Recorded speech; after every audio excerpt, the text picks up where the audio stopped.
Hey guys, my name is Ryan Status. I'm a writer, and today I'm going to be talking about TV pilots, specifically the pilot for Eastbound and Down.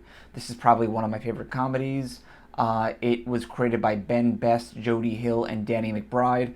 I resisted getting into the show for the longest time because I saw Danny McBride, and I've always associated Danny McBride with the Danny McBride you see in the movies. The loud, brash, foul-mouthed character, and you get a lot of that in the show, but you get a ton more.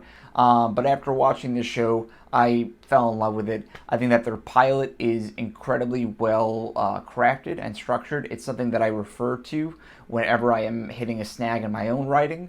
It's just a really well put together episode of TV, and let's get into it. So the cold open is effective for three main reasons, in my opinion. One, it really easily and clearly establishes the main character of the series, Kenny Powers. Two, it gives us a taste, a sampling of the brand of comedy that we're about to kind of get into and invested in. And three, it introduces us to the nature of the world of the show. So starting off with character, we are introduced to Kenny Powers. He is a loudmouth, obnoxious narcissist. We see him at the height of his career. We see him at the low point of his career. We really get a very good understanding of who this person is, and they really succinctly set up who this person is going to be for the show. The character you get in episode 1 is the character I'm seeing now, having just finished watching season 3.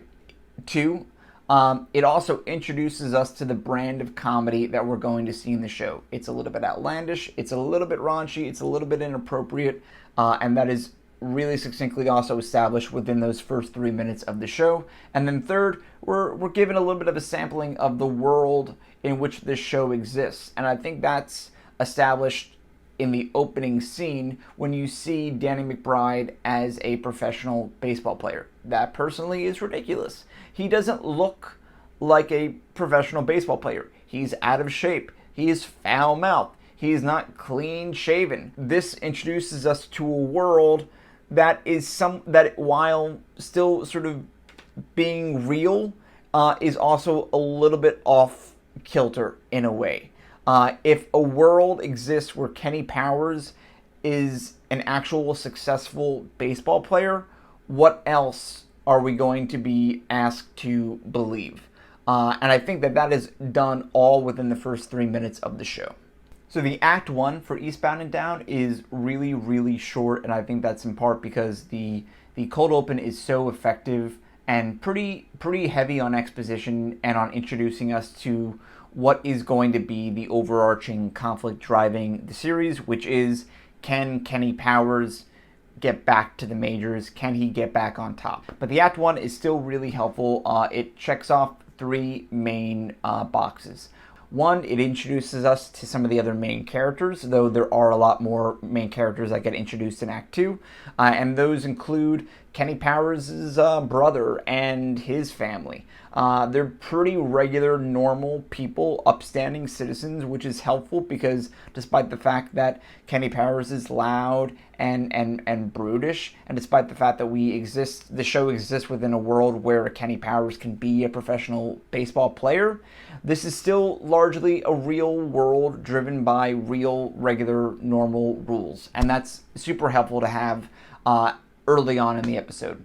We're introduced to the place of the show, Shelby, North Carolina. The show itself begins in the high school that Kenny Powers grew up going to and that he will subsequently work at during the rest of the season of the show. When he drives, we get a sense for the neighborhood, for the taste and feel of where this is happening, which is a town in the South. And lastly, it introduces us to the main complication driving the episode. If the complication driving the series is, will Kenny Powers get back to the big leagues? That's what the show is about. The complication of the pilot is, will Kenny Powers believe in himself?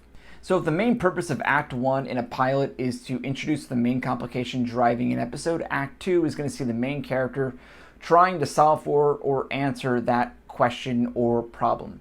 And the complication driving this episode is, can Kenny Powers believe in himself again? Can he rediscover the magic? Can he rediscover the mojo that he used to have?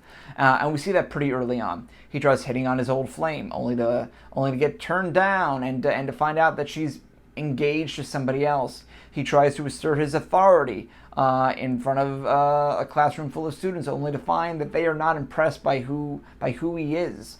He tries ingratiating himself in front of staffers at a school, only to find that they are also similarly not impressed by who he is. And even when he's at home with his family, none of his family members give him the respect or admiration that he has convinced himself that he deserves. So in a way, those 4 scenes essentially put to the test the question of, can Kenny Powers find the confidence? Can he rediscover that mojo?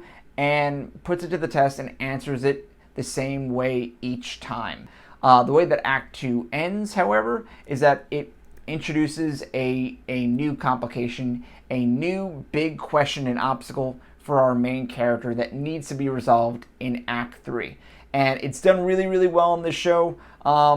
This is the lowest point for our main character. The principal asks him if he wants to become the full-time gym teacher at the high school. And what's really cool, what's really powerful about that question is that it not only addresses the question driving the episode, but it addresses the question driving the series. Because if Kenny Powers takes the job of gym teacher, not only does he deprive himself of the confidence that he so desperately needs, but it also means giving up on the majors. Act 3 serves to be the resolution point for the entire episode. It's there to answer all the questions presented. If they hadn't already been answered, it's there. It's going to answer them. It's going to wrap it up into a nice little bow, at least in a comedy. And the 2 main questions that we've seen presented throughout this show are the question presented at the end of Act 2, which is, will Kenny Powers take the job as gym teacher? And the question presented at the end of Act 1 is, will Kenny Powers rediscover his mojo, his confidence, so that he could become top dog again, so that he could essentially go on to play for the majors again? And Act 3 answers that question after an exchange between Kenny Powers and his brother, where he misinterprets what his brother says and convinces himself, essentially dilutes himself into thinking that the answer is that he just needs to get back on top. He just needs to be the best. He just has to. It's a mind over matter thing, and that as long as he just tries to be the best again, he will be the best. And the few remaining scenes in Act 3, they demonstrate that and they visualize that answer in really fun comedic ways. And then lastly, I just wanted to comment on a few other things that really stuck out to me about this show. I think the show manages to be funny on a number of different levels. It has a lot of funny lines, but it also has a lot of very funny visuals that communicate very strong ideas about a situation or a character. Things like ending Act 1 showing a crying Kenny Powers. It speaks volumes. We don't hear that character ever express how desperate or pathetic he feels, but we see it, and it's really, really effective.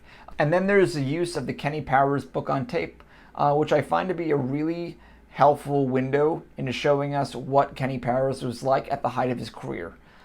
Because the show is essentially following Kenny Powers on his journey to reclaim the throne, to become a professional baseball player again, and we're constantly reminded of how he was and how he behaved when he was at the height of his career, and it was an awful person, and I feel like you never see as unlikable a character in a comedy.